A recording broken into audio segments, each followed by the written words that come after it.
여러분 안녕하세요. 디지털 경제와 금융 그리고 미래 산업의 모든 것 인포맥스티 저는 오진석입니다. 자, 오늘 제 옆자리에는 요즘 가장 바쁘실 분 중에 하나인 경제 전문 기자 고란 기자 함께 하겠습니다. 안녕하세요. 네, 안녕하세요. 아우 정말 바쁘시죠? 요즘 음. 우리 한국은행은 물론이고 미국 연방준비제도까지 금리를 너무 많이 올려가지고 시장에 미친 여파가 상당합니다. 다들 사상 초유 이런 말들이 나오고 있으니까요. 아마 투자하시는 분들은 잠 못 이루실 것 같아요. 굉장한 수치, 뭐 굉장히 수치 하나에 이렇게까지 저희가 집착하면서 방송도 하고 얘기도 하는 게 처음이지 않나 싶어요. 거의. 그리고 제가 역대로 봤을 때 아마 저는 이거 확신할 수 있습니다. 미국 사람들보다 한국 사람들이 미국 연방준비제도 의장이 누군지에 대해서 이름을 아는 게 한국인들 비율이 더 높다. 파월. 제롬 파월. 이 사람의 입 한마디 한마디가 어떤 파장을 일으키는지에서 정말 우리 언론도 그렇고 사람들도 그렇고 우리 대리님도 과장님도 맞아요. 부장님도 매일매일 이야기합니다. 제롬 파월의 이 워딩 한 줄을 외우시는 분들도 있어요. 실제로 연준에서 이제 그 통화 정책관 FOMC 끝난 다음에 기자 간담회를 유튜브로 중계하거든요. 아니면 그 연방준비제도 채널에서 중계를 하거나 거기 보면 실시간 댓글을 달 수 있잖아요. 한국어가 난무합니다. 가자, 살려줘, 뭐 이렇게. 네. 영차 맞습니다. 이런 분위기를 끌어서 저희도 이 인포맥스티 인사이트로 출발을 해볼 텐데요. 세상과 여러분들을 블로그로 연결해 드리겠습니다. 인포맥스티 지금 인사이트로 출발하시죠.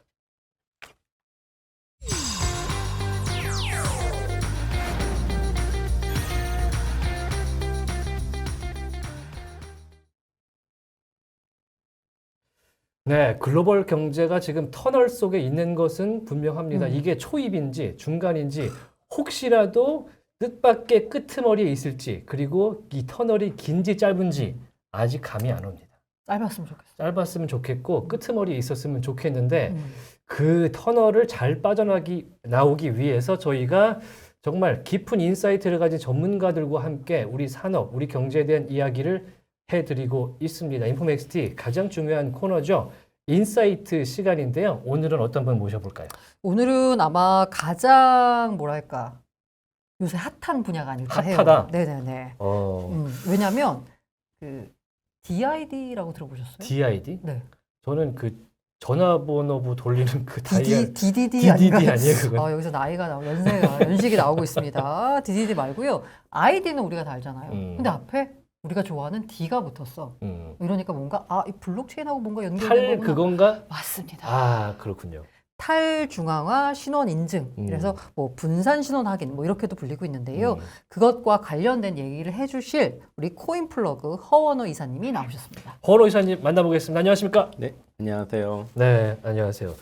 일단은 최근에 기사 얘기부터 하고 시작을 좀 해보겠습니다. 우리 코인플러그의 허원호 이사님께서 나와주셨는데 관련해서 오늘 DID 얘기인데 블록체인 기반 표준이 앞으로 월드와이드 웹, 인터넷의 표준 기술이 됐다라는 그 기사를 제가 3일 전에 봤거든요. 네네.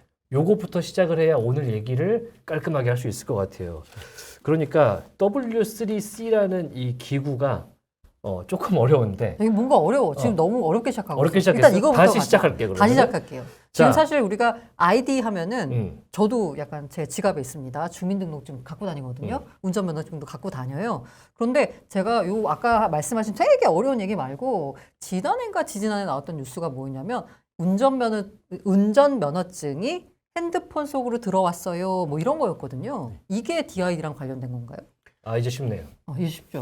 잘못했습니다. 네네. 맞습니다. 지금 말씀해 주신 것처럼 그동안에는 이제 우리가 면허증을 가지고 다녀야 되고 네. 신분증을 가지고 다녀야 되는 그런 시대였다면 이제는 내가 가장 편하게 사용할 수 있는 휴대폰 안에 나를 증명할 수 있는 하나의 증명수단을 넣어서 편하게 사용할 수 있는 걸로 출발한 게 이제 DID의 시작이 될 것 같고요. DID는 말씀하신 것처럼 디센트럴라이즈드, 그러니까 탈중앙화 신원 인증이라고 해서 어느 곳에서 나의 개인정보를 남기지 않고 내가 필요할 때 내 개인정보를 제공함으로 인해서 사용할 수 있는 것들을 이야기합니다. 그래서 말씀하셨던 운전면허증은 네네. 이미 지금 많은 곳에서 지금 이용을 하고 있고요. 그리고 운전면허증 외에 이제 공무원증이라든가 아니면 주민등록증까지도 DID와 연계를 해서 활용할 수 있는 처들이 계속해서 늘어나고 있는 추세입니다. 근데 아까 제가 운전면허증이 핸드폰 속으로 들어왔어요라고 하는데 저는 핸드폰 속에 이미 제 카드가 들어가 있어서 네. 카드를 들고 다니지 않고 쉽게 결제를 하거든요. 근데 왜 이렇게 뭔가 좀 뒤늦게 들어온 느낌인데 카드를 핸드폰 속에 넣는 것과 운전면허증을 핸드폰에 넣는 것 이게 좀 다른가요? 더 어려운 건가요? 뭐 비슷하다고 볼 수 있는데요. 음. 실제 신용카드는 신용카드 회사에서 인증을 해서 넣어주는 거잖아요. 네네. 거기에 대한 신용카드 번호를 넣는 것처럼 음. 운전면허증도 마찬가지로 운전면허증의 그 진위 확인을 검증을 하고 이 음. 검증한 데이터를 DID화라고 해서 암호화해서 넣는 방식이죠. 음. 그동안의 신용카드 방식은 개인정보가 그대로 적용이 되어 있는 방식이었다면 운전면허증은 블록체인 기술을 사용해서 약간은 좀 보안성을 더 주고 아. 신뢰성을 줄 수 있는 방향으로 해서 진행하는 거를 DID라고 보시면 됩니다. 그동안에 이제 신용카드 정보라든가 이런 것들은 이제 개인정보가 많이 유출이 되는 사고들이 사고 굉장히 맞아, 많았죠. 맞아요. 근데 이 기술, 이 블록체인 DID 기술을 활용하게 되면 해킹이라든가 이제 보안 쪽에서 굉장히 우수한 우리가 흔히 알고 있는 블록체인의 우수성이 그대로 들어가 있는 거기 때문에 이 DID를 사용하게 되면 해킹의 위험도 없고 보다 안전하게 나를 증명하고 나의 신원을 인증할 수 있는 수단으로 쓰이게 되는 거죠. 운전면허증이 딱 그런 사례가 된 것 같아요. 네. 운전면허증의 번호를 경찰청에서 검증을 통해서 이 사람이 이제 호노가 맞다는 거를 인증한 데이터를 블록체인에 올릴 때 암호화해서 올리게 되는 거죠. 그래서 내 개인정보가 어디로 새 나갈 염려가 없는 상태, 이게 가장 완벽한 개인정보를 보관하는 수단이 되지 않을까 해서 DID 쪽이 지금 많이 핫해지고 있는 것 같습니다. DID의 개념에 대해 설명해 주셨는데 일단은 코인플러그라는 회사의 소속이시잖아요. 네네, 맞습니다. 네, 제가 알기로는 코인플러그가 우리나라 블록체인 기업 중에 상당히 먼저 생겨났고 오래 버텨온 회사다라고 알고 있는데 지금 그 DID 관련된 사업을 해오고 있는 건가요? 네. 초기에는 그 형태의 사업은 아니었죠. 저희가 코인플러그는 2013년도에 처음 생겨났고요. 엄청 그러니까요. 오래됐구나. 굉장히 오래됐어요. 블록체인 거의 1세대라고 보고 있고요. 그 당시에는 흔히 얘기하는 가상자산을 이제 거래할 수 있고 가상자산을 이제 구매를 할 수 있는 하나의 거래소 형태로 진행을 하다가 점차 블록체인 기술에 대해서 더 많은 관심을 갖게 되었고요. 실제로 코인플러그는 전 세계에서 세 번째로 블록체인 특허가 많은 회사입니다. 한때는 1위였죠. 97년도엔 1위였고, 제가 알기로는. 17년도엔 1위였고요. 2018년도까지 1위였다가 그 다음에는 이제 근데 이게 좀 비교 대상이 될 수 없는 게 1위, 2위를 하고 있는 곳이 어디요? 알리바바와 IBM입니다. 아이 못 이겨. 아니 그러니까 그런가 해야 코인플러그가 돼요. 그 네. 급이라는 거지. 네. 알리바바, IBM 급이라 너무 나갔나요? 너무 홍보 죄송합니다. 아닙니다. 네, 네. 그리고 근데 이제 그 기술력 자체는 전 세계 어딜 가도 인정받을 수 있는 수준에 오른 회사다. 그쵸. 이렇게는 이해할 수 있죠. 맞아요. 네네, 맞습니다. 혹시 코인플러그도 제가 예전에 이제 코스닥 기업들 취재할 때 보면은 기업에 가면은 입구부터 쫙 특허가 붙어 있는 회사들이 있어요. 약간 그런 느낌인가요? 저희는 좀 스타트업 느낌이 좀 강하긴 한데 그러나 역시나 좀 많이 붙어 있는 편입니다. 10년 차기 때문에 네. 그 구력을 자랑을 해야 돼요. 벽지를 쓰고도 남지. 그렇습니다. 네. 근데 이제 코인플러그의 고민이 그런 거였을 것 같아요. 10년 동안 시장의 플레이어로서 아주 우리나라에서는 굉장히 초창기부터 회사를 블록체인을 하겠다라고 설립이 돼서 시장이 커오는 거 보고 이제 붐도 있고 패닉도 있고 그거를 한 두세 차례 봤을 텐데 야 이거를 해야 되냐 그리고 블록체인이 욕만 먹는 것만 대부분 봤을 텐데 지금까지 시장에 남아 있는 이유가 뭡니까? 블록체인이라는 거는 어떻게 보면 인프라 사업입니다. 블록체인을 널리 사용할 수 있게끔 그 소비자 측에서 블록체인이 모르더라도 블록체인이라는 걸 그런 인프라를 넓히는 거에 대해서 이제 기술력을 적용을 하고 기술을 개발을 하고 하는 과정들이 있었는데 결국엔 이 블록체인이라는 기술보다는 가상 자산, 그러니까 흔히 얘기하는 비트코인이나 이더리움 이런 코인 쪽에만 너무 집중되다 보니까 이 기술력이 굉장히 높은 수준이더라도 이쪽에만 비춰지는 이면이 있었기 때문에 저희 쪽에서는 굉장히 많이 고민을 하고 대표님 입장에서도 아마 고민 정도가 아니었을 것 같은데요. 접고 싶으셨을 네. 수도 있겠죠. 근데 결국에는 이 블록체인 기술에 대해서 굉장히 열망을 가지고 계셨고 점차 그 예를 들어서 가상자산 쪽에 비춰가지고 이러한 소비자 불만이라든가 이게 소비자들에게 욕을 먹는 그런 상황보다는 이 기술을 적용함으로 인해서 이 기술이 편하게 쓰일 수 있고 소비자한테 뭔가 편한 이 기술력에 대해서 좀 알릴 수 있는 거에 대한 초점을 좀 맞추셨던 것 같아요. 그러다 보니까 블록체인 기술에 대해서 접근을 하고 특허에 접근을 하고 블록체인 솔루션 서비스에 접근을 하고 그러다 보니까 시간이 조금씩 이제 흐르면서 좀 버틸 수 있지 않았을까. 그리고 가장 좋은 점 중에 하나는 우리나라도 블록체인의 가상자산 쪽도 이제 물론 보고 있지만 블록체인 기술에 대한 관심도들이 점차 늘어나고 있다는 게 저희가 지금까지 사업을 할 수 있었던 블록체인의 이유였던 것 근본에 대한 같습니다. 고민들이 더 많아지고 있다. 네, 그렇습니다. 시세보다. 과학기술 정통부라 과기부라든가 아니면 중소기업벤처부 그리고 거기에 산하의 키사, 나이파 같은 경우에도 블록체인 기술을 활용한 인프라 사업으로 정부 과제들을 계속해서 내고 있어요. 이런 과정들이 저희 쪽이 DID라든가 지금 NFT라든가 이런 뭐 블록체인 기술을 활용할 수 있는 어떤 정부 과제 그리고 이걸 가지고 있는 솔루션 플랫폼을 개발하는 데 조금 도움을 주지 않았나라고 생각을 하고 있습니다. 물론 정부가 이제 블록체인이라든지 암호화폐에 대한 규제를 많이 하지만 그 중에서도 블록체인 원료의 기술을 활용한 뭔가를 하려고 하면은 이제 이 회사가 네. 파트너가 될 가능성이 가장 높은 쪽에 속하겠군요. 네, 그걸 바라고 있습니다. 네, 저희가 이렇게 소개해드린 이유는 저희 미숙한 진행으로 인해서 초반에 소개를 못 해드렸어요. 그래서 지금 굉장히 그래서 계속 이- 물어보고 있는 거구나. 네, 그래서 죄송합니다. 이 회사가 뭐 하는지를 물어보고 시작을 해야 되는데 너무 궁금한 게 음. 컸던 것 같아요. DID를 그래서 치고 들어가서 좀 양해를 부탁드리고요. 아니 회사 얘기를 어. 하니까 저도 약간 지금 말씀하시면서 들었던 게 원래 우리가 기초과학은 돈이 안 되잖아요. 그렇죠. 기초과학을 응용해서 뭔가 금융공학으로 적용시켰을 때 뭐 엄청나게 트레이딩을 잘해서 돈을 벌거나 이런데 블록체인도 역시나 13년부터 시작했는데도 불구하고 돈을 못 벌었어. 네. 왜? 거래소를 안 했기 때문에. 거래소를 하긴 했지만 뒤늦게 후발주자로 나온 뭐 업비트라든지 뭐 비썸 이런 것들은 돈을 엄청 많이 벌어서 이유가 있겠죠. 강남에 뭐 빌딩 올리고 하잖아요. 근데 이 코인플러그는 굉장히 1세대 기업임에도 불구하고 이쪽 그 금융 쪽으로 접근하기보다는 기술 쪽으로 접근을 해가지고 돈을 많이 못 벌었는데 지금 현재 코인플러그의 주력인 블록체인 기술 산업 분야라고 하면 이 DID 분야라고 할 수 있는 건가요? 네, 맞습니다. 블록체인 기술을 활용한 메인넷을 개발한다던가 아니면 DID 그리고 저희가 솔루션으로 지금 플랫폼으로 운영하고 있는 게 블록체인 기반의 투표 시스템인 더폴. 투표. 네, 그리고 저희가 이제 요새 이제 NFT가 굉장히 핫해지고 있는데 NFT를 이용한 마켓플레이스를 운영하고 있습니다. 그래서 뭐 기술과 관련된 굉장히 약간 굵직굵직한 네, 사업들을 하고 있는데 그 중에서 오늘 이제 DID 얘기로 하자면 아까 DID에 대해서 뭐 살짝 언급은 해주셨는데 그래 뭐 모바일 뭐 운전면허증이 핸드폰 안에 들어왔어. 모바일 운전면허증 좋아. 근데 꼭 그런 거 안 해도 그냥 갖고 다녀도 되잖아요. 네, 맞습니다. 혹은 그냥 그거를 어플 속에서 맞아요. 그냥 서버에 저장하는 형태로 해도 딱히 인증하는 데 문제가 없지 않나요?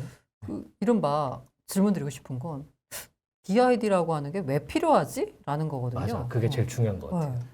앞서 제가 잠깐 언급해드린 것처럼 우리가 DID를 쓰는 이유에 대한 필요성을 이제, 이제 말씀드리기 전에 그동안에 있었던 개인정보의 유출 사례를 조금 말씀드리고 싶어요. 그러니까 개인정보라는 거는 어느 누구의 것도 아니고 내 거잖아요. 근데 지금 현재 이 데이터 산업이 발전하고 이 개인정보를 이용하는 주체들이 바로 그런 IT 업체들이나 네네. 아니면 이 개인정보를 사용하는 업체들이 되는 거죠.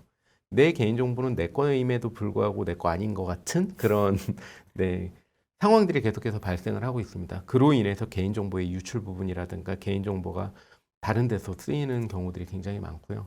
최근에 아마 여기 앵커님도 그렇고 기자님도 경험해 보셨겠지만 제 핸드폰에 문자 메시지들이 굉장히 많이 옵니다. 너무.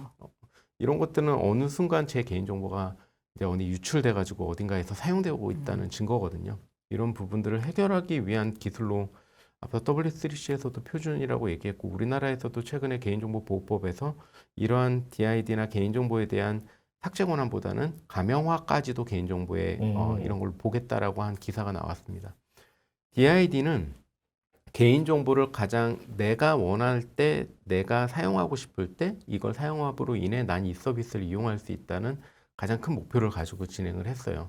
그러니까 첫째 블록체인 기술을 이용한 DID는 뭐 블록체인의 성격인 무결성 그리고 해킹의 위험이 덜하고 보안성이 있고 내 개인정보가 다른 곳에 유출이 되지 않기 때문에 지금과 DID가 좀 어느 정도 활성화되고 한다면 내가 그러한 스팸 문자라든가 이런 걸 받는 일이 없을 뿐더러 그리고 내 개인정보가 동의가 된 상태에서의 어떠한 그 보이스피싱 사고라든가 이런 것들에 대해서 좀 안전한 구조를 만드는 게 이 DI의 가장 목적성이고 그게 필요한 이유가 될 것 같습니다.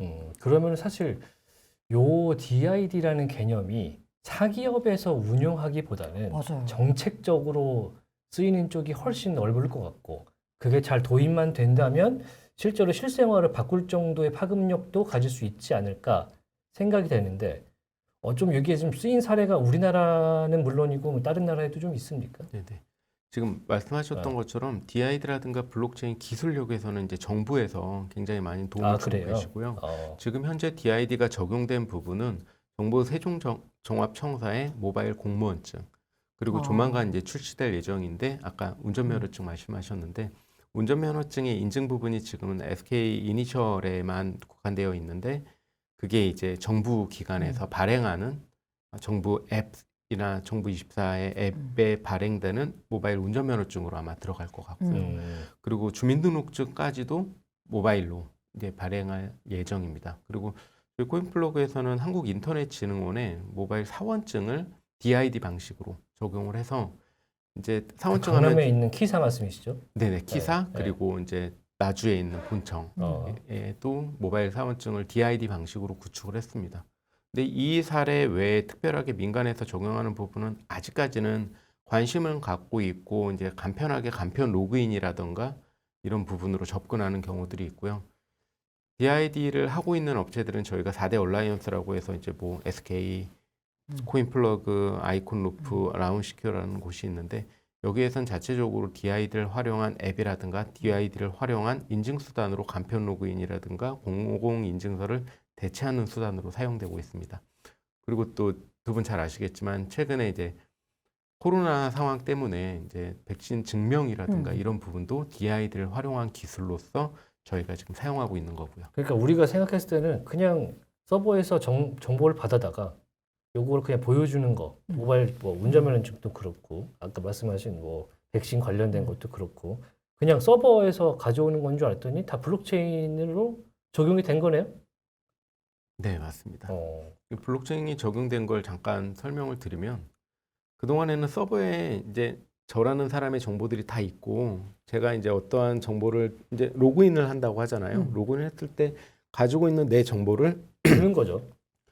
이거를 빼오는 거죠. 네. 내 거랑 매칭되면은 이 서비스를 이용할 수 있게끔 한다는데 블록체인 적용된 DID 기술은 내 정보가 어디에도 남아 있지 않습니다. 블록체인 상에 암호화된 것만 남아 있어요. DID라고 해서. 제가 그래서 뭐 예를 들어 인포맥스라는 거에 회원가입을 하고 싶어. 그럼 회원가입하고 싶을 때 필요한 정보들이 있잖아요. 뭐 이름이 필요하고 생년월일이 필요하고 하다. 전화번호도 있고. 네, 이거를 주는 겁니다. 제 개인 키와 함께 이거를 줍니다. 이거에 대한 검증은 블록체인에 올라가서 블록체인에 있었던 키와 내 키가 매칭되는 암호화된 데이터를 가져와서 풀어서 보게 되는 거죠. 그래서 제 정보를 확인한 다음에 이 정보는 휘발성으로 날아가게 됩니다. 그러면은 어디에도 제 정보는 남아있지 않게 되는 거죠. 그리고 저는 이 서비스를 이용할 수 있게끔 되는 상황이 이제 블록체인 기술을 활용한 DID의 뭐 로그인 방식이라고 생각해 주시면 될 것 같아요. 근데 신기하네요. 그 여기서 이게 이제 사용자 입장에서는 제 입장에서는 이게 뭐 서버에 저장도 안 되고 블록체인에만 있고 남아 있지 않아. 그래서 되게 보안도 좋고 좋은데 이걸 이제 개발하고 적용하는 기업 입장에서는 다 돈 드는 일이잖아요. 그렇죠. 돈이 드는데 실질적으로 기업의 이익으로 연결이 되냐라고 보면 지금처럼 해도 그냥 되거든요. 네. 근데 굳이 DID 방식을 적용할 이유가 기업 입장에서는 없을 것 같은데. 결국에는 기업들은 이 개인정보를 저장하고 데이터베이스에 쌓아두는 것만으로도 굉장히 큰 부담이 될 수 있거든요. 부담이다. 네, 최근에 이제 미국 같은 경우에는 증폭적 손해배상이라던가 아니면 개인정보를 유출했을 때 굉장히 무거운 형량과 형벌 그리고 벌금을 뭐 이렇게 부과하고 있고 네. 유럽 같은 경우에도 GDPR이라는 그 개인정보 보호 지침이 생기면서 거기서도 개인정보에 대한 저장 그리고 보관, 사용에 대해서 되게 엄격한 적용을 하고 있어요. 물론 우리나라도 GDPR이라든가 미국의 사례를 갖고 와서 개인정보보호법이라는 걸 만들어 놓고 개인정보보호위원회를 만들어 놨죠. 얼마 전부터 그게 굉장히 좀 강화됐잖아요, 우리나라에서도. 네, 맞습니다. 네. 그러면서 이 기업이 가지고 있는 개인정보가 유출될 때 이런 위험성이 굉장히 크게 되는 거죠.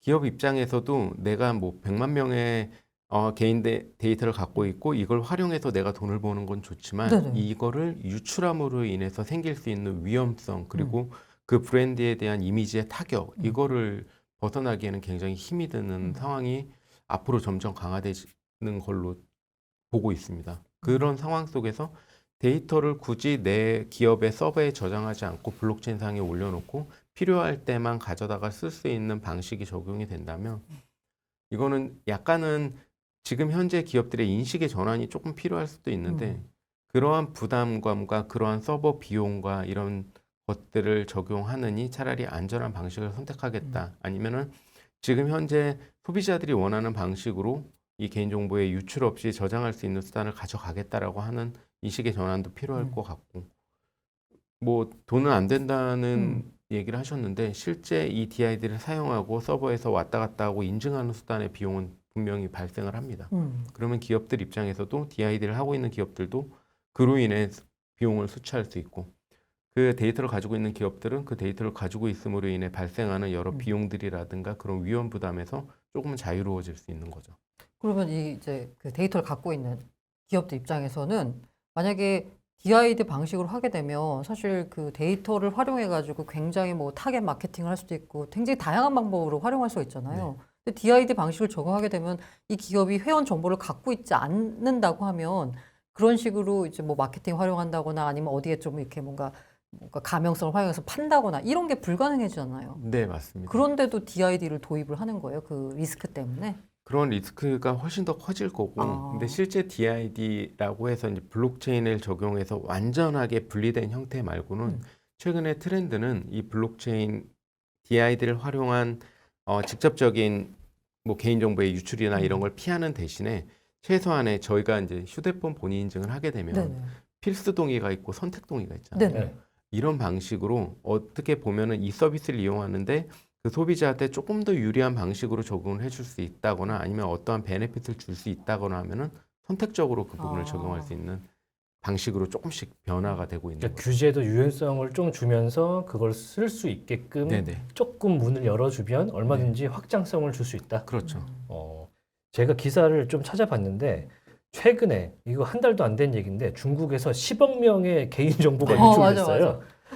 근데 요거를 해커가 얼마에 팔겠다고 이제 했냐면 2억 6천만 원 어치의 비트코인을 주면 10억 명의 정보를 주겠다. 이렇게 공언을 했어요. 이러니까 비트코인이 또 욕먹는 거야. 왜 또 비트코인으로 판다고 해갖고. 거기다가 우리나라에서도 뭐 2013년, 14년에 우리가 들으면 알만한 거의 모든 금융사, 카드사가 다 털렸어요. 네, 맞습니다. 1억 5천만 건인가? 뭐 그 정도 돼서 저도 특집 방송을 했던 기억이 나는데 문제는 이때 과징금이 회사마다 600만 원밖에 안 됐어. 네. 너무 터무니없죠. 터무니없죠. 그러니까 이런 일을 사실 미연에 방지하려면 지금도 털리고 있잖아요.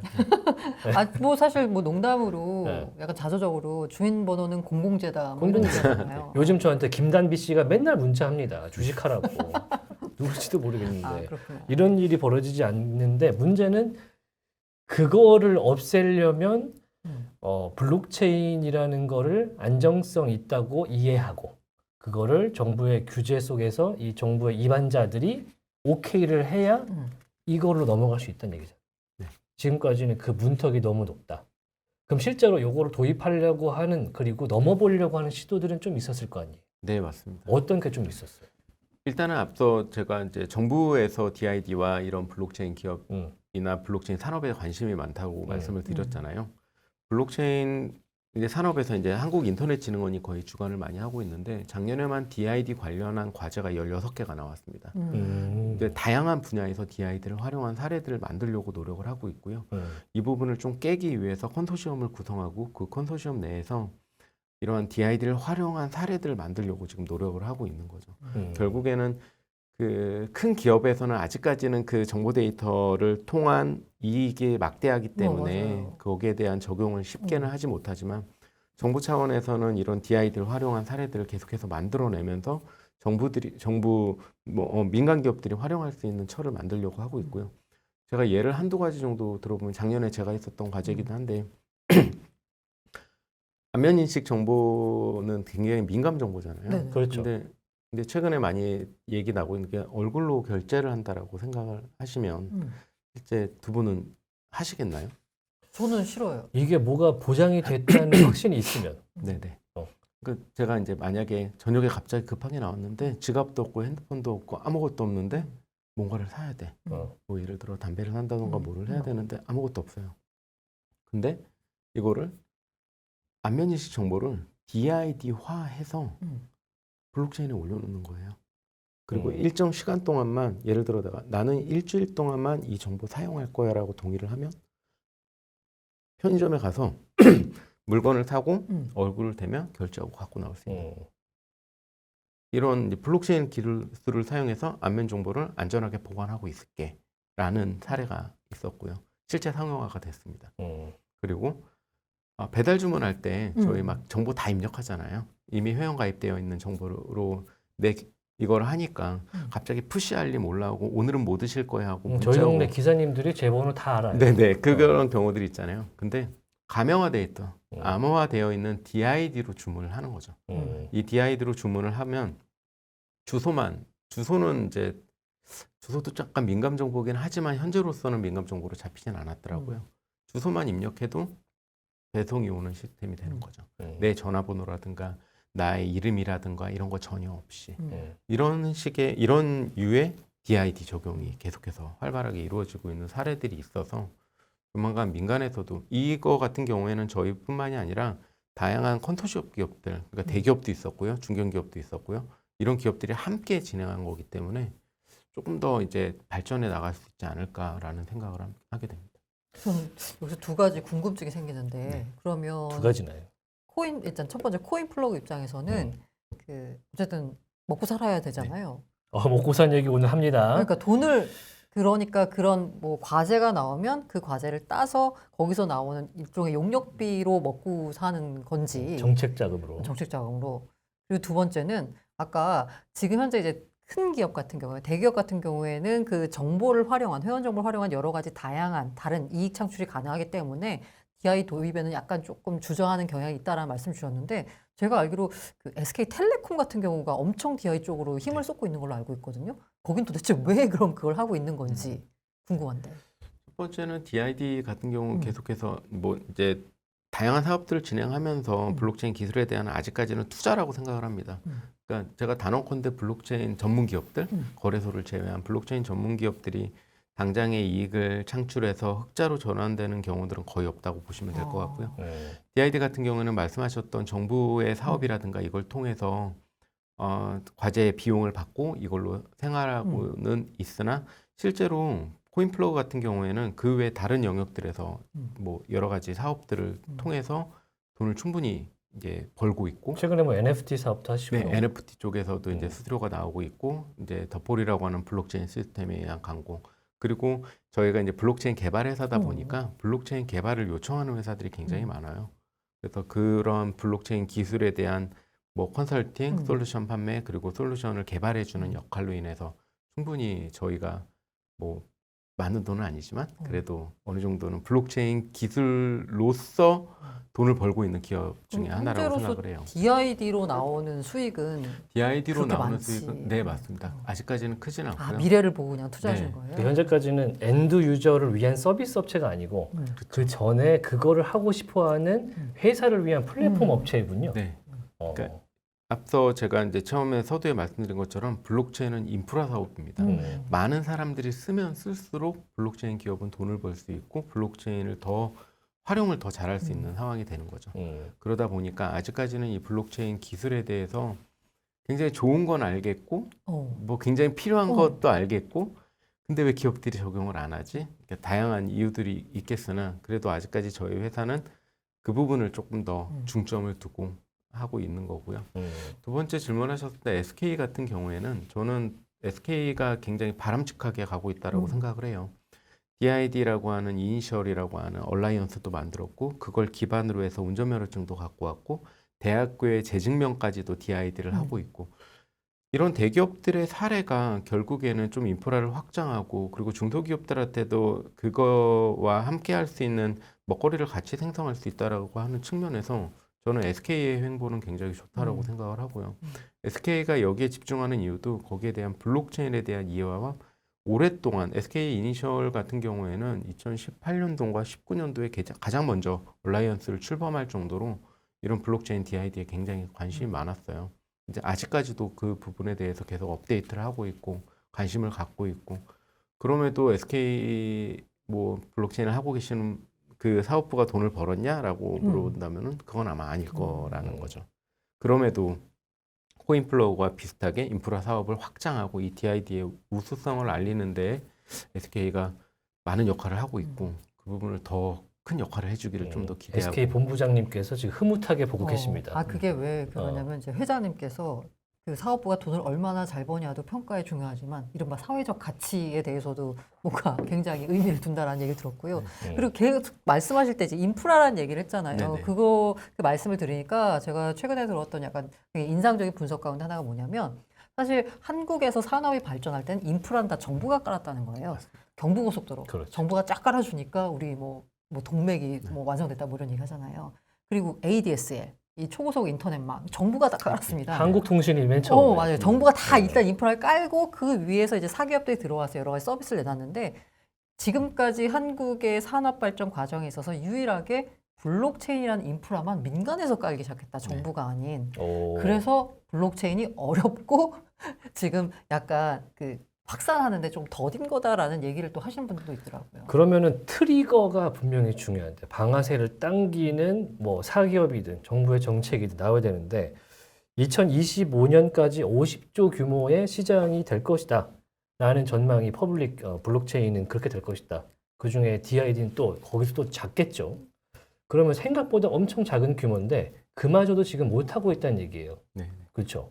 그러면은 그거를 트리거를 딱 당기는 정부의 정책이나 사기업의 도입이 있어야 되는데 지금 아까 SK 이야기 하셨는데 뭐 이니셜 얘기하셨는데 다른 대기업이나 뭐 해외의 어떤 기업이나 이런 곳에서 우리나라 얘기 말고 규제가 좀 심하다 보니까 하고 있거나 뭔가 얘네는 왠지 일을 낼 것 같다 이런 곳이 좀 있을 거 아닙니까?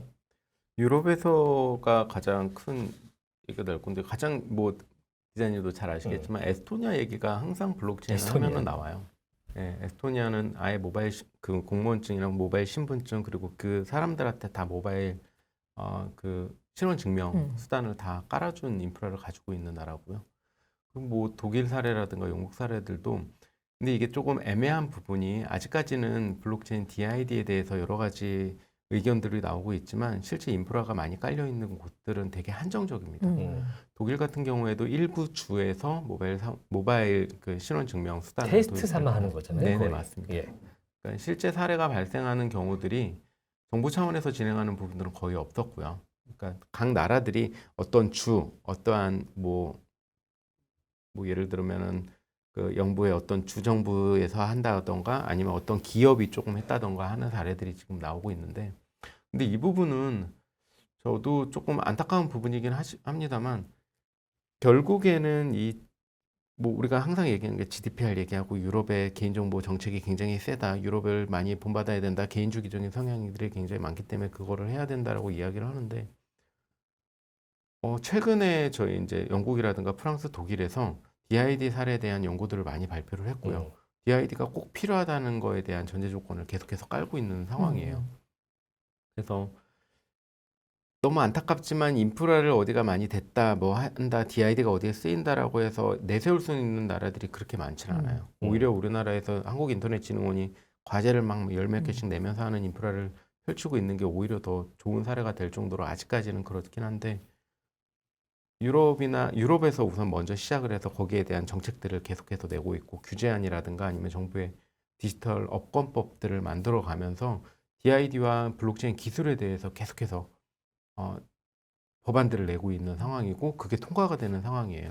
근데 결국에 우리나라도 규제 법안이라고는 하는데 뭐 유럽의 미카라든가 미국 SEC의 발표를 지금 기다렸다가 10월에 이제 업권법이 나올 예정인데 그런 부분들의 블록체인 기술력으로서 좀 접근할 수 있는 수단들이 계속해서 생겨나야 된다는 거죠.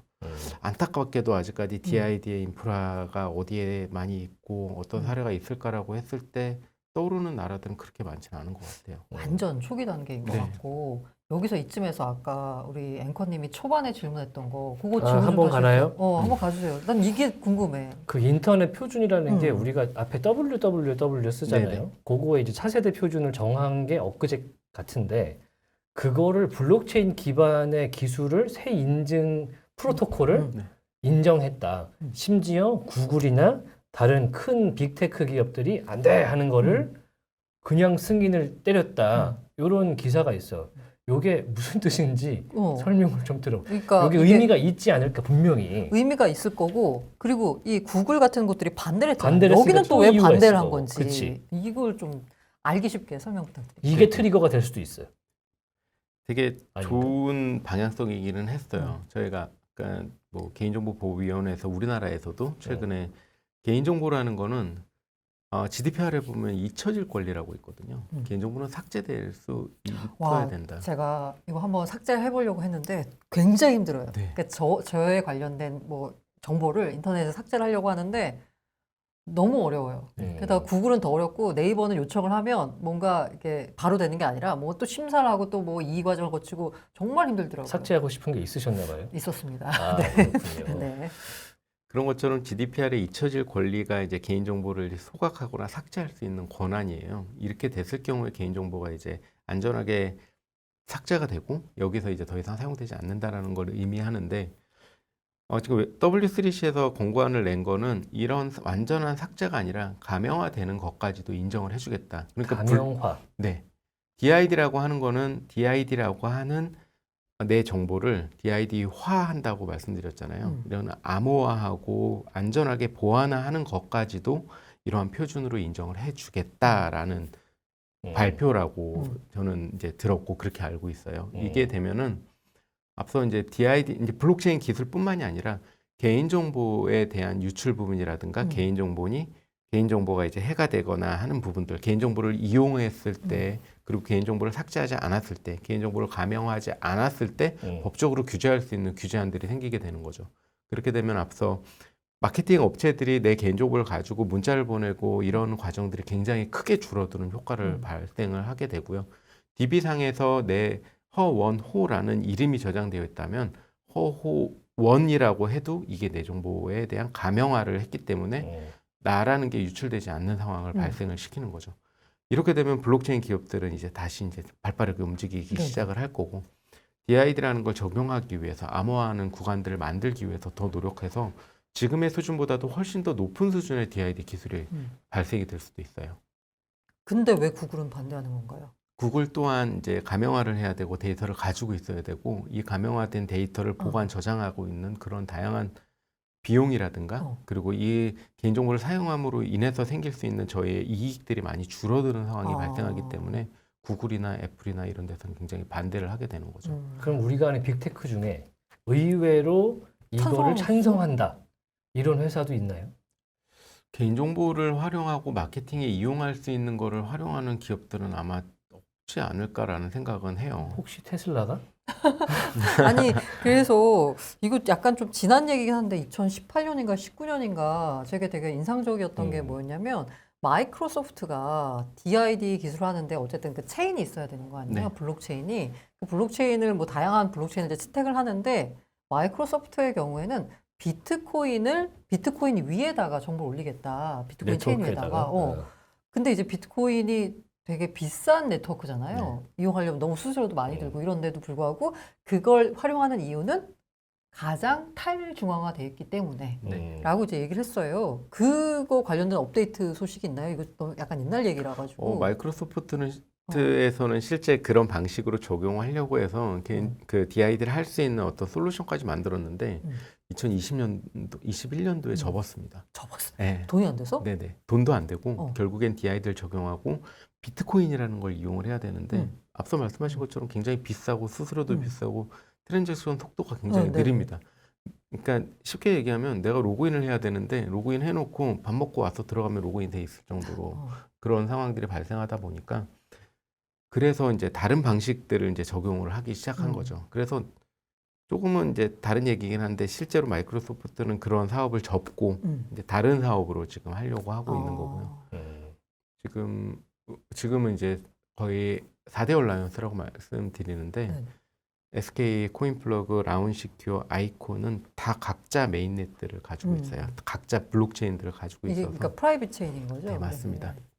블록체인들을 가지고 있기 때문에 그 블록체인을 사용해서 DID를 활용하려고 근데 결국에는 이 블록체인들이 하나로 합쳐지는 그 연합체 모델을 지금 한국인터넷진흥원 주도로 하고 있어요. 아, 인프라 깔 때 각자 깔지 마라. 예를 그렇죠. 들면 이제 그 지하철 노선 혹시 지하철 이용해 보셨어요? 일본에서? 네? 일본에서 지하철. 아니요, 일본을 가본 적이 없습니다. 아, 네, 그런가요? 죄송합니다. 일본에서 지하철을 타면 너무 돈을 많이 내요.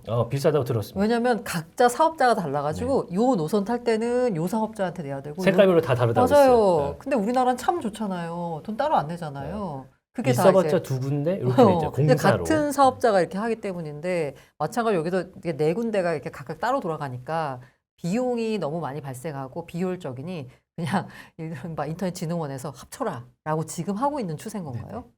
그러니까 결국에는 SK 앱을 쓰던 코인플러그 네. 앱을 쓰던 똑같은 DID거든요. 이 DID를 사용하면서 내가 이 서비스를 이용할 수 있어야 된다는 게 이제 연합체의 그 모토가 돼버린 거죠. 따지자면 뭐 큰 고속도로 만들 때 그렇죠. 여기서 요 공구는 현대건설이 하고 여기는 어디가 하고 뭐 그런 식으로 나누는데 요거는 기술 개발의 기반을 공동으로 한다. 네, 맞습니다. 이렇게 얼라이언스가 생겼다라고 이해하면 되겠습니다. 네. 자, 퍼블릭 블록체인에 대한 이야기하고 있는데요. 그런데 사람들은 이제 코인이라는 단어가 또 들어가기 때문에 또 이렇게 얘기합니다. 저희가 항상 얘기하지만 야, 저 시세 변동성도 높고 사기치는 사람들도 많고 근데 뭐가 대체 안정성이 있어서 뭘 믿고 저기에다가 내 이른바 민증을 올리겠느냐 그런 얘기가 더 많죠. 네, 맞습니다. 그거에 대한 해명을 좀 부탁드릴게요. 그거는 이제 블록체인 기술의 영역과 이제 코인으로 활용되는 영역의 한번 짚어야 돼요. 차이점을 조금 이제 분리를 좀 해주셨으면 좋겠다라는 게 저희 블록체인 기술 기업을 하는 사람들의 바람이에요. 저희 뭐 아이콘 루프도 마찬가지고 저희도 마찬가지고 거기에 대한 메인넷으로 메타디움과 아이콘 루프를 체인을 사용하고 있는데 이 체인이 하필 거래소에 상장이 돼 있어서 등락폭을 보이게 되는 거죠. 근데 메인넷 자체 기술과 아이콘 루프의 체인의 그 기술은 이 블록체인 기술을 바탕으로 해서 DID를 할 거고 이 DID에 해당되는 NFT를 할 거고 이런 다양한 기술 영역들은 따로 존재하는 거고요. 거래소라는 게 생겨나고 그 거래소에서 이제 거래가 되는 이 코인들의 등락폭 같은 경우에는 이건 제 개인적인 생각이긴 합니다만 그 메타디움이랑 아이콘루프 체인을 지지하고 있는 그 커뮤니티와 그거를 이용을 해서 시세 차익을 본다던가 아니면 여기에 투자해서 그러니까 그 기업의 서포터즈들이라고 저는 생각을 하거든요. 그 코인을 가지고 있는 사람들. 지지자들. 네.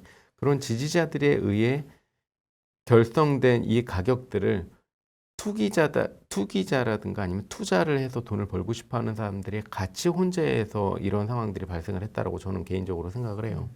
결국엔 비트코인이 처음에 생겨났을 때 이거는 거래 수단이 아니었거든요. 비트코인이 이제 지불 수단으로 처음에 생기기는 했으나 이게 얼마라고 생각한 사람들은 단 한 명도 없을 거예요. 하지만 이게 얼마가 되고 뭐 진짜 최고가였었는데 8천만 원이 되고 하는 과정들은 이 비트코인을 지지하는 이 블록체인 기술을 지지하는 사람들과 이걸 활용해서 투기를 하고 투자를 하고자 하는 사람들이 혼재하기 시작하면서 이걸 갖고 있으면 돈이 돼. 그러다 보니까 사고 해서 수요와 공급에 맞춰가지고 이렇게 진행된 거라고 저는 개인적으로 생각을 합니다.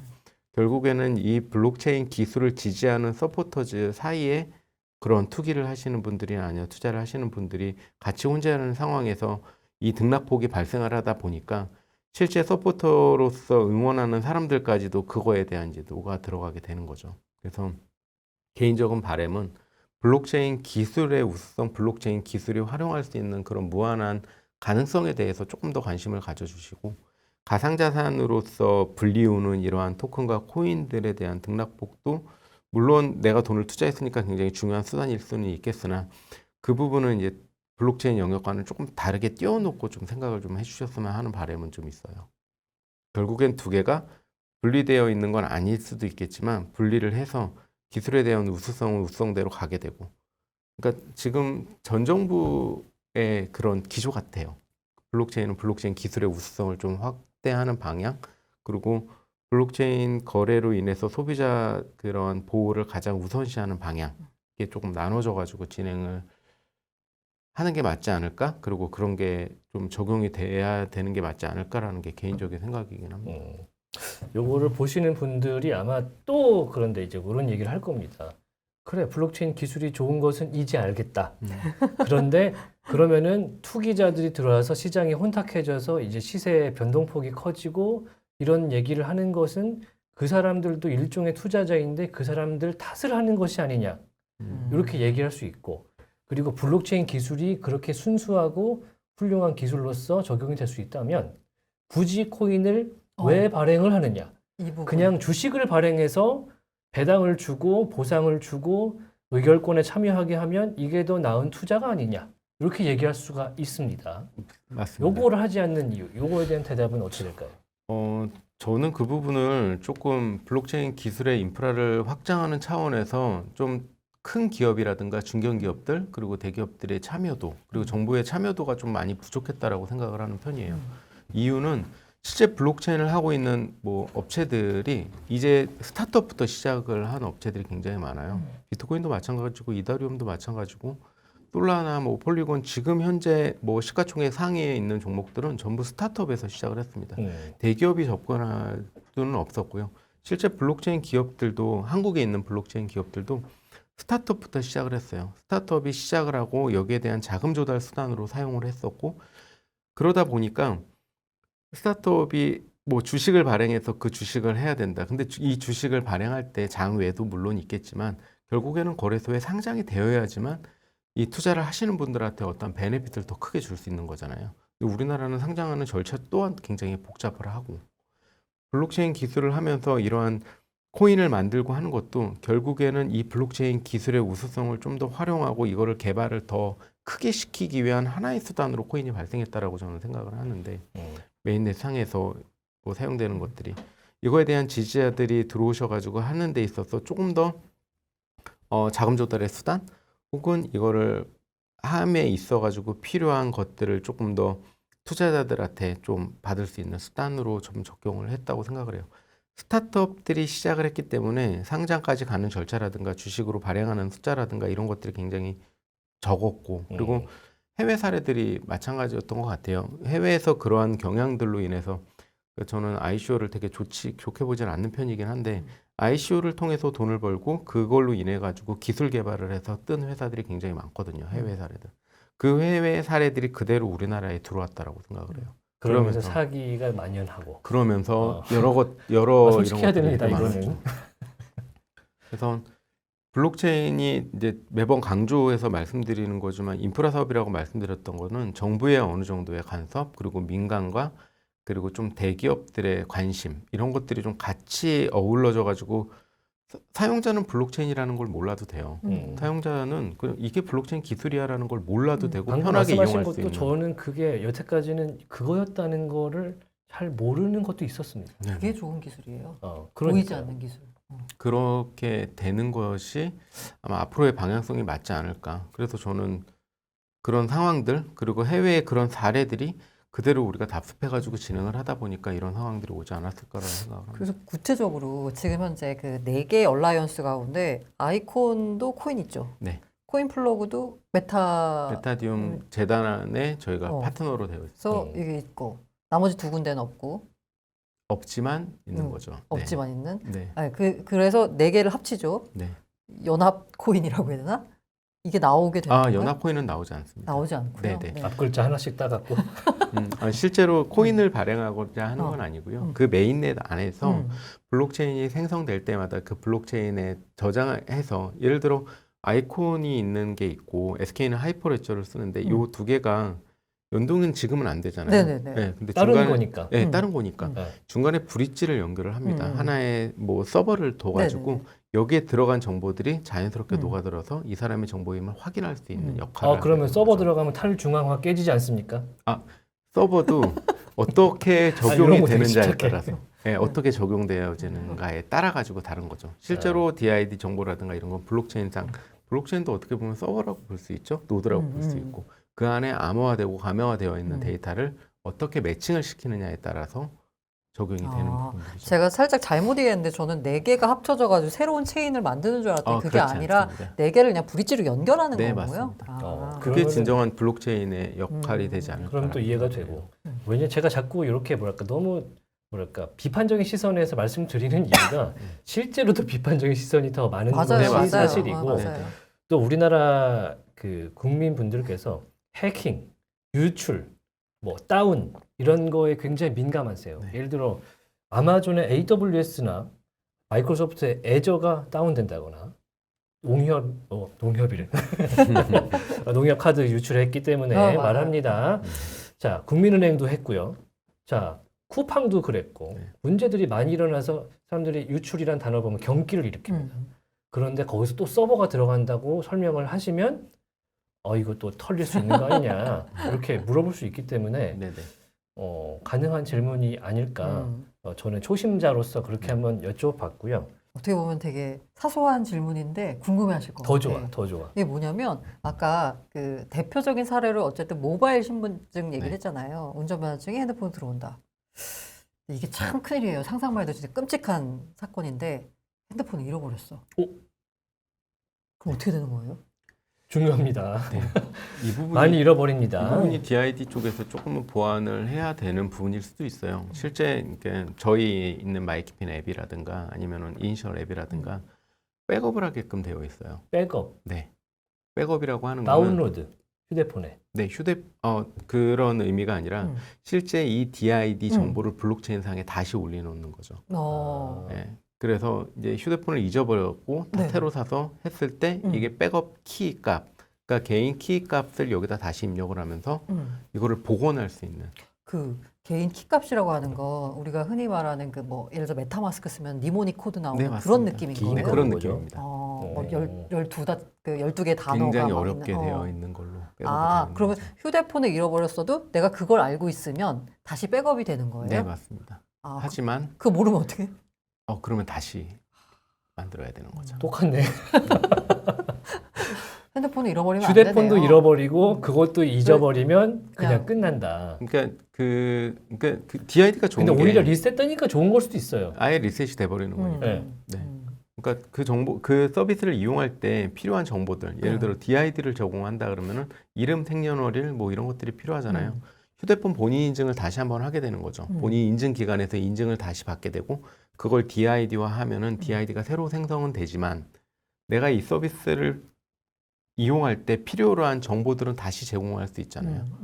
그러니까 예를 들어 개인정보가 다 담겨 있어가지고 개인정보를 주는 게 저희가 간편 로그인 방식으로 해서 다 주는 방식이다. 이러면은 새로 회원가입을 해야 되는 상황이 발생할 수 있는 끔찍한 일도 벌어질 수 있지만, 있어요. 네, 그럴 수 있지만 DID화해서 DID로 인증이 된다고 하면은 필요한 정보, 이들이 필요한 정보는 DID가 아니라 DID화 되어 있는 나의 개인정보일 수 있거든요. 그러니까 이름하고 생년월일을 줌으로 인해서 이 솔루션을 이용할 수 있게끔 되는 거니까요. 오히려 DID화된 것들 그리고 DID 기술을 활용한 기술들이 있으면 잊어버렸다 하더라도 다시 만들어서 다시 적용했을 때 내 개인정보의 유출은 없는 거니까 더 좋은 경우들도 있고 다만 이제 DID를 적용을 했습니다만 그 개인정보를 이용하고 있는 다른 플랫폼 업체와의 연동을 했을 때는 다시 시작하게 되는 조그만 이 부분은 조금 보완이 좀 필요하지 않을까라는 생각은 해요. 외워야 되겠네. 백업키를. 아침마다 기상한 다음에 이제- 크게 5번씩 외치고 그리고 출근하는 걸로 그렇게 그렇게 하도록 그렇게 하는 하겠습니다. 철판에 새기든지. 뭐. 예전에 그뭐 네네. 기자님 잘 아시겠지만 그 어떤 거래소 대표가 니모드 코드랑 자기 거 금고키랑 다 갖고 가다가 사고 나가지고 다 날아간 적이 있어가지고 그렇게 주장하는 거지 뭐 사실은 알 수 없습니다. 그럴 네. 수는 있죠. 응, 그러니까 니모드 코드랑 이런 것들을 정말 잘 보관을 해야 되는 것들이긴 하죠. 그렇게 되니까 사실 자기 주민번호는 지금 외우고 있잖아요. 네. 나중에 DID가 되면 본인 니모닉 코드도 약간 우리 주민번호 외우는 것처럼 외우게 되는 세상이 올 수도 있겠네요. 금방금방 외울 것 네, 같아요. 응. 요걸 좀 줄일 필요도 있긴 하긴 한 것 아니, 같은데. 보안성을 높이려면 줄이기는 좀. 그럼 한 20개쯤 하죠. 알겠습니다. 네. 손가락 하나 마디마디씩 하나씩 써놓게. 음. 예. 이게 개인정보 이야기를 하다 보니까 굉장히 그 규제 이야기 할 수밖에 없고 개발의 어려움 그리고 그 산업의 확장의 어려움 이 얘기로 계속 돌고 있는데 이제 고란 기자께서 얘기하시는 아까의 요지는 돈 얘기였어요. 그래서 결국에는 이 산업이 크려면 투자를 좀 받아야 된다고 생각을 하거든요. 그래야 그 투자 받은 뭐 컨소시엄이 됐든지 파트너스가 됐든지 이런 쪽에서 이거를 돈을 부은 만큼 써야 되니까 뭔가를 확장성 있게 도전을 하잖아요. 그래서 이 업계가 DID라든지 이 개인정보 블록체인을 활용한 업계가 해외나 우리나라 VC들한테 투자를 좀 받는 그런 사례들이 있습니까? 저희 회사 같은 경우에도 다양한 파트너사들한테 투자를 많이 받았습니다. 그러니까 실제로 VC들이 가장 이제 중요하게 생각하는 거는 이걸로 인해서 내가 엑시트할 수 있어. 근데 예전에는 무조건 엑시트를 해야 돼, 무조건 돈을 벌어야 된다라기보다는 어디에서 투자한 모 업체가 굉장히 잘 되고 있다라는 이런 평판들도 굉장히 중요하게 바뀐 것 같아요. 그리고 최근에 VC들이 굉장히 많이 생겼거든요. 뭐 한 불과 2, 3년 사이에 시드부터 시리즈 A까지만 투자하는 VC들도 생기고 시리즈 B, C 이제 엑시트 단계까지 투자하는 VC들은 뭐 워낙에 크게 많았고 그래서 인프라를 확장하는 데 있어가지고 VC들이 투자들이 굉장히 많고요. 저희 회사도 물론 투자를 받았고요. 아이콘루프 최근에는 블록코가 롯데그룹 계열사인 대응기획에서 50억이라는 투자를 받았고요. 그러니까 투자사들 입장에서는 블록체인이라는 게 굉장히 매력적인 것 같아요. 다양한 인프라 사업들을 할 수 있고 적용했을 때 뭐 이슈화를 할 수 있는 상황인 것 같고요. 제가 이거는 뭐 우스갯소리일 수도 있는데 최근에 NFT가 굉장히 많이 핫했잖아요. NFT라고 사업 계획서를 가지고 VC를 찾아다니면 현재 사업 담당이시죠? 네, 네.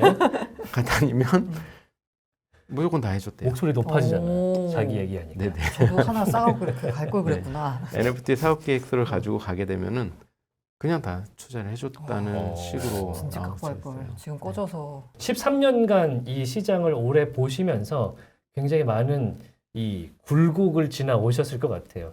우리 모두 글로벌 경제와 함께 터널의 끝에서 더 밝은 블록체인의 기술 기반한 세상을 만들어 주시면 고맙겠습니다.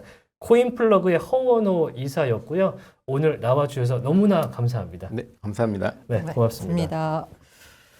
자, 인포맥스티 오늘 시간은 마쳐야 될 것 같습니다. 자, 오늘 어떠셨습니까? 한 시간이 훌쩍 갔습니다. 정말 빠르게, 정말 조곤조곤한 톤으로 이렇게 다양하고 많은 말을 하시는 분은 전 처음 봤습니다. 전 여기 오는 시간이 너무 좋아요. 목소리도 좋으시고. 공부하는 시간. 예, 저도 항상 공부하면서 여러분이 이제 블록체인이라든지 가상자산 그리고 신산업에 대한 편견이 있을 수 있습니다. 요거를 극복하고 또 미래에 다가올 수 있는 조그마한 기회를 함께 잡기 위해서 저희 인포맥스티가 언제나 함께 하도록 하겠습니다. 자, 시청해 주셔서 너무나도 감사하고요. 우리 같이 인사하면서 마무리하도록 하겠습니다.